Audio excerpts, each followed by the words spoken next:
This title is narrated with virtual voice, computer-generated narration for audiobooks. Deadly Auction, an Cozy Mystery, The Other Me Book 4, by Riley Z. Shields.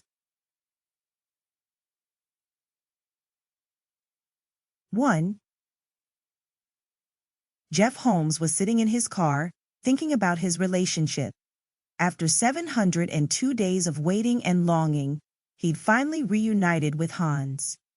And he thought that life would be straightforward and blissful from then on.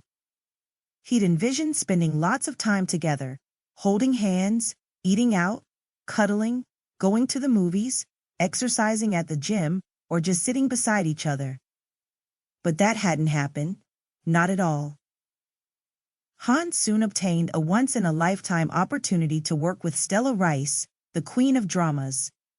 And he had a couple of new filming offers. They were both at the junction where the opportunity cost of taking breaks from their hectic careers was too high. Finding empty slots in a single busy schedule was challenging enough, not to mention two. Jeff counted. In their first 200 days of dating, they had only eaten 10 meals, spent 50 quality hours together, and shared the same bed thrice. They had discussed the issue, but neither had a solution. Initially, Jeff resorted to texting Hans profusely to fill the gaps between their time together. He thought that would be a quick fix. But it wasn't. Despite being a bookworm, Hans simply didn't like to text. His messages came across as short and thoughtless. As Jeff waited for Hans to reply to his messages, he could not help thinking about all the possible reasons why Hans had not texted back. Is he filming now? Is he chatting with Stella during break time? Are they working on an intimate scene? Jeff sighed. There were good reasons why relationships were difficult to maintain within the entertainment industry.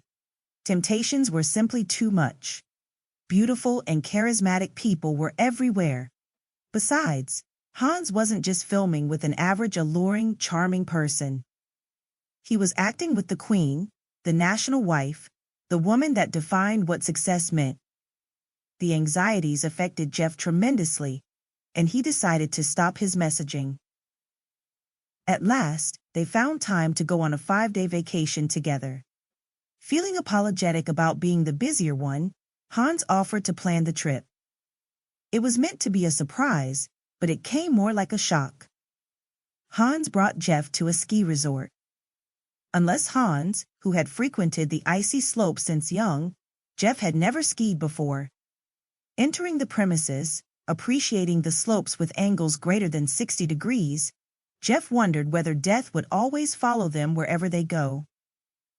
This time it will be mine. Jeff glanced over his shoulder, wondering if retreating was an option. Hans was oblivious to his thoughts. Hans planned to mentor Jeff at the bunny slope for a couple of hours until Jeff was ready to scale the beginner's slopes.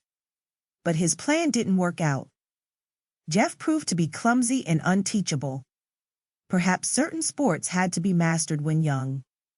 Whatever advantage his height offered in other sports seemed to work against him in skiing. His center of mass was simply too high, and he kept falling backward. After an hour, Hans was losing patience and showing frustration. He'd already helped Jeff back onto his feet for at least 50 times. My relationship is going down a slippery slope, Jeff thought, laughing at the irony. Hans had shared his worries about Jeff dumping him. Jeff thought it must be the other way round as he proved to be such a poor companion. Jeff was thinking about telling Hans to go ahead with his skiing when an acquaintance spotted Hans. The man was friendly and talkative. He cast a look of disapproval at Jeff and nudged Hans to go up the slopes with him. Although Jeff didn't like the man, he helped diffuse the current tension. Hans must have thought the same as he left with his friend. Staring at their backs, Jeff felt relieved and jealous. He made a few more half-hearted attempts at the slope before removing his gears and heading for the cafe. Sipping his hot coffee and looking at falling snowflakes, he knew the cafe was his favorite place at the resort. To keep listening to this audiobook, I've left you a link in the description so you can do it, at no cost thanks to Audible's 30-day free trial.